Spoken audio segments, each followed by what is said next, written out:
السؤال؟ هحل خلاص، لو السؤال. حلت السؤال هديكي 100 جنيه. لا $100 بقى، انت بتتعامل بالدولار. طيب. 100 طب دولار. يلا.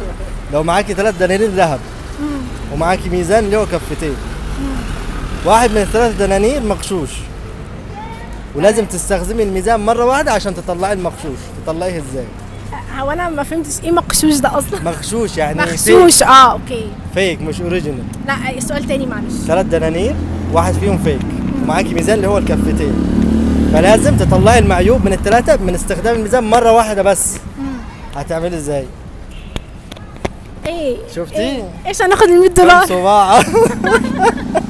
كم صباع والسواق قلت لكم 3 يعني 3 دنانير 3 ذهب دنانير. فيهم 3 واحد جنيهات، مغشوش. 3 جنيهات ذهب، واحد فيهم مغشوش، ومعاكي ميزان كفتين، تستخدمي الميزان مرة واحدة وتطلعي المغشوش. خلاص اكتبوا لنا في الكومنت اللي يعرف الإجابة. انا تهت مش عارفه. لايك وشير